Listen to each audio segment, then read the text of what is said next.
Imagine you are a woman living 30,000 years ago. Night has fallen. Outside the shelter, the forest is submerged in darkness. You can hear the wind moving through the canopy, the snap of a dry branch somewhere in the night, and occasionally a distant sound that you cannot be sure belongs to a wolf, a hyena, or some other predator. But tonight, the animals outside are not what frighten you most, because your body has just gone into labor. No hospital, no doctor, no painkillers, no operating room if something goes wrong, no ambulance, and of course, no way to know for certain that when the sun rises, both you and your child will still be alive. Today, childbirth can still be a complicated process even when surrounded by doctors, monitoring equipment, and modern medicine. But our ancestors gave birth for hundreds of thousands of years before any of those things existed. So, how did they do it? Did a prehistoric woman really walk into a dark corner of a cave, sit down, and give birth entirely on her own? Or were there other people beside her, an older mother, a sister, a friend? Or perhaps a woman in the group who had witnessed enough births to know what to do when things became dangerous, and this is where the story becomes stranger than we might imagine. Because human childbirth is anything but simple. We walk on two legs, which means the structure of the pelvis had to adapt to locomotion on the ground. Meanwhile, our newborns have relatively large heads. When a baby passes through the birth canal, it doesn't simply slide straight out.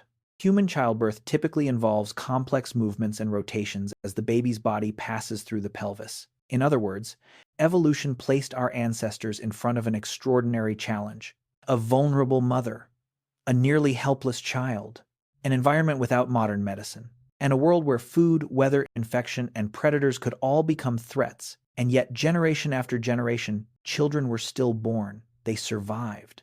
They grew up. And eventually they became us. Perhaps the secret wasn't that ancient women were better at enduring pain. Perhaps they didn't possess some secret birthing technique that has since been lost. Perhaps the answer lies in something far deeper. They had one another. And if that's true, then prehistoric childbirth isn't merely the story of how a woman brought a child into the world. It may also be the story of why humans became a species that cares for one another. So when a woman went into labor in the wilderness tens of thousands of years ago, who stood beside her? Where did she give birth? How did they protect a fragile newborn from cold, disease, and the dangers outside? And most importantly, if human childbirth is so difficult, how did our ancestors survive for thousands of generations without anything we would call modern medicine? To answer that question, we first have to understand something that seems very simple. Why did human childbirth become so difficult in the first place? To understand how ancient women gave birth in the wild, we first have to solve a paradox. If reproduction is essential for the survival of a species, why would evolution make human childbirth so difficult? Look at a horse. Only a few hours after birth, the foal can already stand on its trembling legs. Many other mammals also give birth to young that can become mobile relatively quickly. But our newborns are different. A newborn human baby is almost completely dependent on adults. It cannot move itself to safety. It cannot find food on its own. It cannot regulate its surrounding environment by itself. And for many years afterward, it still requires an enormous amount of care. But the problem begins even before the child sees its first light. It begins with the mother's body itself. Several million years ago, our distant ancestors began adapting more and more strongly to walking on two legs. This was one of the most important turning points in the evolutionary history of humanity. The hands were freed. The body could move efficiently in a new way. But upright walking also placed new mechanical demands on the pelvis. The pelvis isn't only involved in childbirth. It must also support the body while standing, walking, and running. Then another change occurred. In the human lineage, the brain gradually became larger. That meant newborns had to bring a relatively large head through a birth canal limited in both size and shape. This is where two evolutionary stories collide: a body adapted for walking on two legs, and a child with a large brain. For a long time, the difficulty of human childbirth was often explained through a famous idea known as the obstetrical dilemma. According to the classical explanation, evolution had to balance a pelvis suitable for bipedal locomotion with a birth canal wide enough for the baby to pass through. Today, researchers believe the real story is more complicated than that. The energy the mother's body can provide to the fetus, body size, infant development, pelvic shape, and many other evolutionary pressures may all play a role. But regardless of how we explain the cause, one fact remains very clear. Human childbirth is an exceptionally complex mechanical process. Imagine that you could see through the body of a woman in womb, labor. The path the baby has to travel is not like a straight tube. Different parts of the pelvis have different shapes and dimensions. So in a typical birth, the baby's head and body have to change direction as they descend. The baby may have to rotate during birth.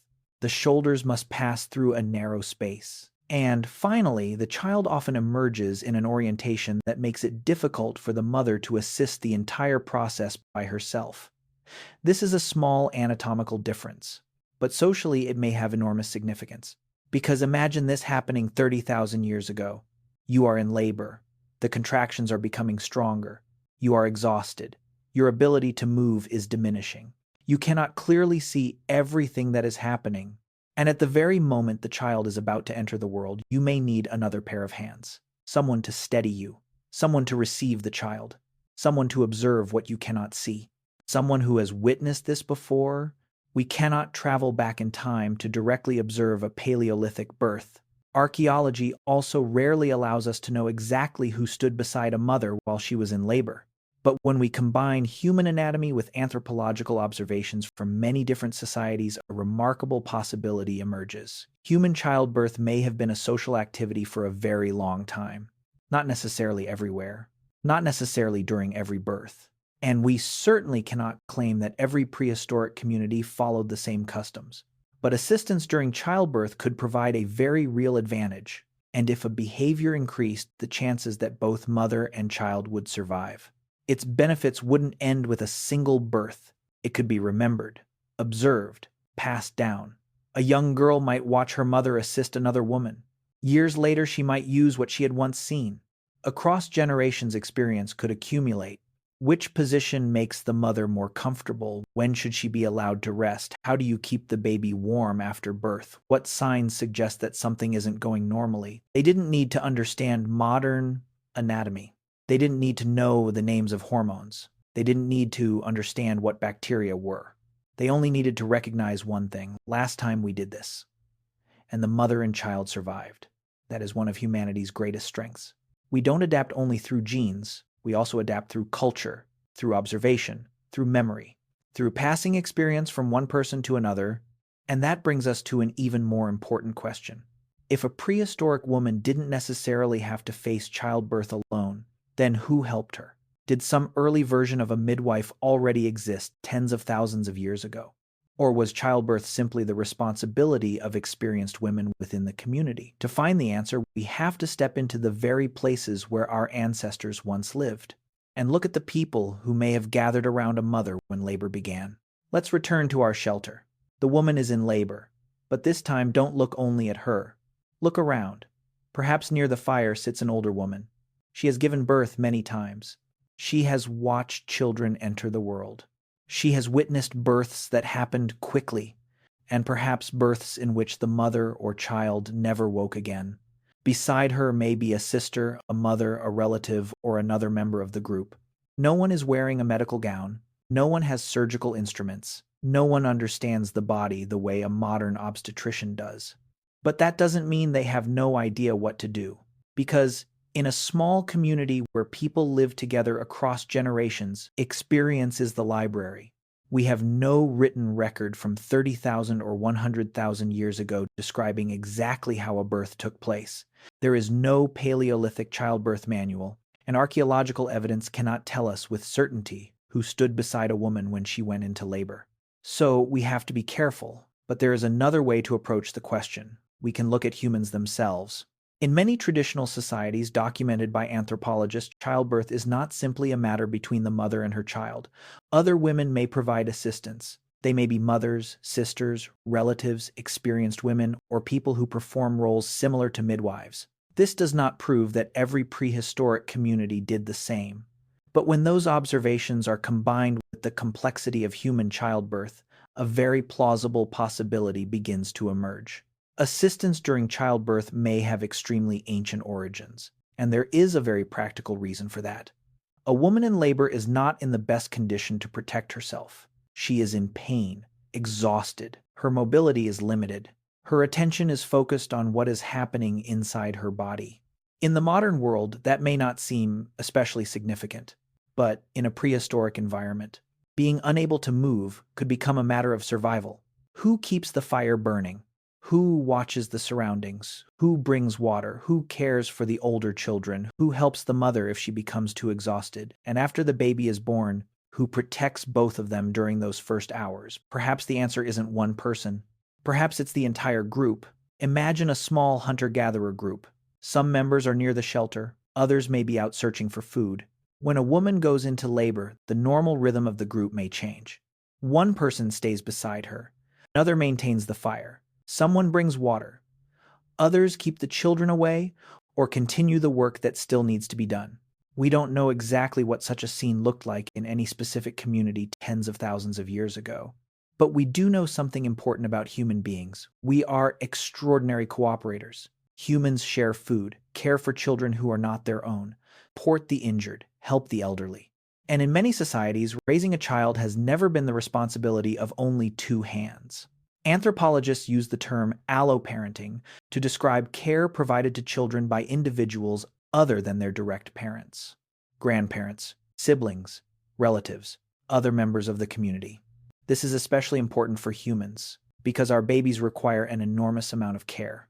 A mother has to breastfeed, keep the child warm, protect it, and care for it, while she herself still needs food, water, rest, and safety. If she had to do everything alone, the cost would be enormous. But if others share the burden, everything changes. And perhaps that cooperation begins at the very moment of birth. This leads to a fascinating idea. Perhaps the midwife did not begin as a profession. No title, no certificate. There was no single day in history when humans suddenly invented midwifery. Instead, it may have gradually developed from one simple behavior, one woman helping another woman give birth. The person with more experience may have been sought out more often. She knew what had happened before, knew when to wait, knew how to support the mother, knew how to care for the child immediately after birth, not because she understood the science behind those actions, but because experience had taught her what usually worked. This is exactly how culture can begin. A successful action is remembered, then repeated, then passed on. Across many generations, those experiences can become traditions, but we should not romanticize this world either. Experience could not solve every problem. If the mother suffered severe hemorrhaging, if the fetus was positioned in a way that made birth difficult, if labor continued for too long, if infection occurred, then the people around her might have been almost powerless. No blood transfusions, no antibiotics, no safe cesarean section by modern standards, no emergency medical system. Some women did not survive, some children didn't either, and every loss like that could leave an enormous void in a small group. That is precisely what makes the continued survival of our ancestors so remarkable, not because they were immune to danger, but because they had to find ways to reduce danger using the only tools they had: experience, observation, and other people. But even with assistance, one problem remained. You cannot give birth just anywhere. A woman in labor needs a relatively safe place, sheltered from the wind, protected from the cold, protected from rain, protected from outside threats, and, if possible, close to water, close to fire, and close to people who can help. So, tens of thousands of years ago, where did women actually give birth? Inside caves, beside the fire, in temporary shelters? Or would the group prepare a special space when they knew a child was about to be born? To understand that we have to move away from the mother's body and begin looking at the dangerous world surrounding her. Imagine labor beginning in the middle of the afternoon. The woman knows she won't be able to travel much farther, but around her there is no delivery room, no clean bed waiting, no door to lock. There is only the landscape in which the group is living. A cliff face, a forest, a vast grassland, a temporary shelter, perhaps the entrance to a cave, perhaps a shelter made from branches, animal hides, and whatever materials are available. And now an extremely practical question appears. What is the safest place to bring a child into the world? We cannot point to an archaeological site and say, this was the prehistoric delivery room. The evidence simply isn't that clear. Soft materials decay. The traces of a birth can disappear completely after thousands of years. And our ancestors lived in countless different environments. A woman living on the African savanna certainly did not have the same options as a woman living in the cold climates of Eurasia. So instead of imagining one universal prehistoric delivery room, think about the basic needs. The place needed to be relatively safe. It needed to offer some protection from the weather. It shouldn't be too far from other people. There should be access to water. And in a cold climate, fire could be extremely important. Because after birth, the mother isn't the only one who is vulnerable. The baby is the most fragile being in this entire story. Think about a newborn, a tiny body, skin still damp after birth, a more limited ability than an adult to generate and retain body heat. If the environment is cold, heat loss can quickly become a threat. Today we have blankets, clothing, temperature-controlled rooms, but our ancestors had to use what they had: animal hides, plant materials, shelter, body warmth, and fire. A baby could be held close against the mother's body, not because prehistoric humans understood the scientific concept of thermoregulation, but because they could observe one very simple truth: babies kept warm had a better chance of surviving than babies who became cold. That is the kind of knowledge that requires no writing, no theory, only thousands of generations observing the consequences. But fire provided something else: light. Return to the darkness of night. Today, when we hear a sound outside the window, we rarely imagine that a predator is watching us. But for much of our evolutionary history, darkness could genuinely contain danger. Large cats, hyenas, wolves in certain regions and periods, and other animals powerful enough to make a solitary human cautious. A woman in labor cannot simply stand up and run. A newborn certainly cannot, so their safety depended heavily on the group. Someone kept the fire going. Someone remained alert. Someone stayed nearby. The important thing is not to imagine predators constantly surrounding every prehistoric birth. That would turn history into a horror movie. Reality was probably subtler. Danger did not have to appear every night to influence behavior. It only had to be capable of appearing. And groups that knew how to choose good shelters, maintain fires, and remain alert to their surroundings could reduce the risk. But there was another danger less dramatic than a predator, and perhaps far more frightening: infection. Prehistoric humans didn't know bacteria existed. They had no germ theory, no modern antiseptics, no antibiotics. But that doesn't mean they were completely unable to recognize differences between conditions. Humans are exceptionally good at learning from relationships between actions and consequences. If a water source repeatedly made people sick, the group might gradually avoid it. If a particular material or location was repeatedly associated with bad outcomes, behavior could change. If washing or cleaning something produced better results, that action could be repeated without anyone understanding microbiology. However, we have to acknowledge the limits. There is no evidence allowing us to describe one standardized prehistoric childbirth hygiene procedure. Some practices may have been useful, some may have done nothing, and some traditions may even have caused harm. This was a world before evidence-based medicine. Survival was built from experimentation, experience, and sometimes luck. Then came another practical question: what position did the mother give birth in? When imagining a modern birth, many people immediately picture a woman lying on her back in a bed. But that isn't the only position available to the human body. Across many cultures, women have given birth while squatting, kneeling, sitting, or using other upright positions. Gravity can assist the baby's descent, and changing positions can help the mother adapt to pain and the progression of labor. So a prehistoric woman did not necessarily have to lie down in the familiar position associated with a modern hospital. Imagine her kneeling, her hands gripping another person, or squatting while a woman behind her supports her body. Perhaps she changes position many times, walking while she still can, stopping when a contraction arrives, leaning against someone when exhaustion takes over. There was no single position for the prehistoric woman. The important point is that they could use their own bodies and the surrounding environment to find the most suitable position. A tree trunk, a rock, an animal hide, another person, things that seem simple, but in that moment could become survival tools. Then finally, after many hours, the child is born. But the story isn't over. In fact, another dangerous stage has just begun. The baby has to start breathing. It has to be kept warm. The mother may still be bleeding. The placenta still has to be delivered. The umbilical cord eventually has to be dealt with. And from that moment onward, the people standing around her have to protect a new member who is almost completely helpless. No thick fur, no claws, no ability to run away, no ability to find food independently, a tiny creature whose cries may carry into the wild. So immediately after the child is born, what did our ancestors do with the umbilical cord? How did they keep the baby warm? And most importantly, how could such a fragile child survive the very first hours of life? That is when the true survival challenge begins. The child has been born. In a movie, this might be the moment when the music swells, the mother holds her baby. Everyone breathes a sigh of relief. The danger is over. But for our ancestors, this may only have been the moment when another set of dangers began. Because a newborn entering the world is an extraordinarily fragile being, it has to begin breathing. It has to maintain its body temperature. It has to be fed. Meanwhile, the mother is still going through the final stage of childbirth. The placenta has to be delivered. Her body has to control blood loss, and both mother and child need to be watched, kept warm, and protected. No heart rate monitors, no pediatrician, no neonatal intensive care unit, only the people standing around them and whatever previous generations had taught them.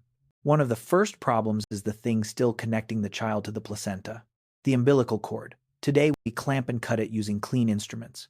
But what about tens of thousands of years ago? We do not have sufficiently detailed evidence to know exactly whether Paleolithic Homo sapiens handled the umbilical cord according to any single standardized method. And almost certainly, different communities had different methods. But prehistoric humans possessed tools capable of cutting extremely well. A carefully knapped piece of stone could produce an exceptionally sharp edge. In other environments, organic materials could also have been used. The umbilical cord may have been tied or cut at some point after birth. But there is something important here. It did not have to be cut immediately simply for the baby to survive. Once the placenta separated from the mother's body, that connection would not remain forever. So, the most urgent concern in those first moments was probably not creating a perfect cut. The urgent questions were, is the baby breathing? Is the mother all right? And are both of them being kept warm? Imagine a baby that has just been born on a cold night. Its body is wet. The air is far colder than the environment inside the womb. A small body has a larger surface area to mass ratio than an adult, allowing heat to be lost more quickly. This is when one of the oldest survival tools becomes incredibly valuable.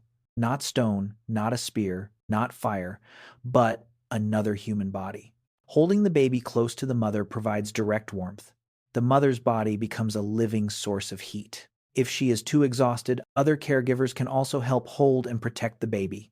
Animal hides, soft materials, and shelter can help reduce heat loss. Fire can warm the surrounding space. But the human body has one advantage that fire does not. It can wrap itself around the child. Then another instinct begins to emerge. The baby searches for its first source of food, breast milk. In the prehistoric world, breastfeeding was not simply a feeding choice. It was a food delivery system carried directly inside the mother's body. No hunting required, no gathering food for the newborn, no processing. Milk provides energy and many important biological components during the child's earliest stage of life. But breastfeeding also creates something else that is extremely important. It keeps mother and child close together. During the first months, an infant needs to be carried almost constantly. And this is where we begin to see the enormous cost of motherhood in the prehistoric world. A woman has just gone through childbirth. Her body needs to recover, but she still needs to eat. She needs to drink. She may have to move with the group. She has to keep the baby alive. She has to breastfeed repeatedly. And the baby cannot simply be put down and expected to take care of itself. If she were completely alone, this would be an almost brutally difficult problem. But she did not necessarily have to be alone. Imagine a few days later, the mother sits near the shelter breastfeeding her baby. Someone else brings food back for her. Someone fetches water. Someone takes care of her older child. Someone may hold the baby for a short period so the mother can rest or do something else. None of these actions looks like a great invention. No wheel, no metal, no writing. But in evolutionary terms, they may have been every bit as important as any tool. Because humans have a very unusual problem. Our children require care for an extraordinarily long time. A foal can stand very quickly. Some animals can soon follow their mothers. But human infants have to be carried, fed, protected, taught for years. That means a child's survival does not depend only on the strength of its mother. It also depends on the social network surrounding her. This is why alloparenting care provided by people other than the child's direct parents becomes so important when we study human evolution. A grandmother can help, an older sister can help, a relative can help. Other members of the group can share food or provide care. And when many hands participate, a helpless creature suddenly has a much greater chance of survival. But there is still something we often forget when imagining prehistoric infants: crying. In a modern apartment, a baby crying at 3 in the morning is mostly a problem for people trying to sleep. But place that sound in a dark forest or on a savanna, somewhere other animals are listening too. Would the cries of a baby attract predators? In some circumstances, sound may indeed have increased the chance of being detected. But we should not turn that into an image of predators immediately charging in every time a baby cried. Predators assess risk, and a group of humans is not easy prey, especially when they have fire, weapons, multiple adults, and the ability to coordinate. A baby alone is extraordinarily vulnerable, but a baby lying in the middle of an alert human group is an entirely different story. That may have been one of the most important rules of prehistoric life. The strength of a single human being is limited. The strength of the group is different. Yet even cooperation could not defeat everything. One of the most dangerous enemies facing a mother after childbirth had no teeth, no claws. It didn't roar in the darkness. You couldn't even see it. Bacteria. Postpartum infection has been a serious danger throughout human history. And before humans understood germs, antibiotics, or sterile technique, they had to face an enemy they did not even know existed. That raises a much harder question.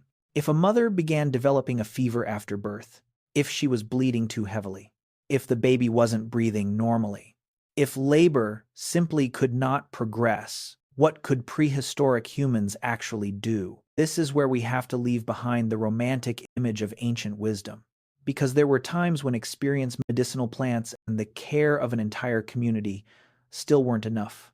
Imagine that things are not going as expected. The sun set long ago. The woman has been in labor for many hours. She is exhausted. The contractions continue. But the baby does not come. The people around her may realize something is wrong. They have witnessed births before. They know how a typical birth usually progresses. But this time is different. And this is the moment when we have to confront an uncomfortable truth about prehistoric life. Not every childbirth story had a happy ending. Today, if complications arise during labor, medicine has many ways to intervene, monitoring the condition of the mother and fetus. Medication, intravenous fluids, blood transfusions, antibiotics, assisted delivery procedures, and when necessary, surgery. But for most of human history, those options simply did not exist. If the baby was in an unfavorable position, if the birth canal was obstructed, if the mother suffered severe hemorrhaging, if the placenta caused complications, if infection developed afterward, the community's ability to help had very clear limits. They could provide support. They might change the mother's position. They might give her water if she was able to drink. They could keep her warm. They could care for her. They could rely on the experience of people who had witnessed many births. But experience cannot replace a necessary operation. A medicinal plant cannot replace lost blood, and determination cannot make every difficult birth naturally safe. Sometimes the mother died. Sometimes the baby died. Sometimes both. We cannot determine the exact childbirth mortality rate of hunter-gatherer populations tens of thousands of years ago from archaeology alone. The data simply do not exist in sufficient detail to provide one precise number for all of prehistory. And this is a point that is very easy to misunderstand. We should not take the mortality rate of one particular historical society and apply it directly to all human ancestors. Environments differed, nutrition differed, diseases differed, age at childbirth differed, customs differed, population densities differed. But we can say this: pregnancy and childbirth have always involved real biological risks. And before modern medicine, many complications were considerably more dangerous because the ability to intervene was extremely limited. What is remarkable is not that prehistoric humans discovered how to eliminate the danger. They didn't. What is remarkable is that they found enough ways to reduce some of that danger enough for the next generation to continue, and this is where experience becomes extraordinarily valuable. Imagine an older woman who has witnessed 10, 20, or even more births during her lifetime. She doesn't know medical terminology, but she knows patterns. She knows that a first birth may differ from later ones. She knows when a mother seems unusually exhausted. She may recognize when labor is taking longer than anything she has seen before. She knows which positions have helped other women feel more comfortable. She knows that even after the child is born, the mother still has to be watched. That knowledge isn't perfect. But in a world without books, an experienced person is where knowledge is stored. And if she passes what she knows to someone younger, that knowledge does not die with her. This is a profoundly human trait. We do not have to start again from zero with every generation. One person discovers something, someone else observes, a younger person learns it, then they add their own experience. Across hundreds of generations, a community can accumulate a body of knowledge greater than anything a single individual could discover alone. Childbirth may have been one of the earliest areas in which this kind of knowledge carried life or death importance. But what about medicine? Did prehistoric women use plants to reduce pain or assist childbirth? It's a fascinating question, but also one where we have to be extremely careful. Humans have used plants for many purposes for a very long time. Hunter-gatherer communities can possess extraordinary botanical knowledge. They may know which plants are edible, which are poisonous, which cause changes in the body, and in many historical cultures, plants have been used in childbirth care. So it is entirely reasonable to hypothesize that some prehistoric communities also used plants in this context. But we cannot simply choose a modern herb and declare prehistoric women definitely used this during childbirth. The evidence usually does not allow us to go that far. Furthermore, natural does not mean safe. Some plants contain powerful, active compounds.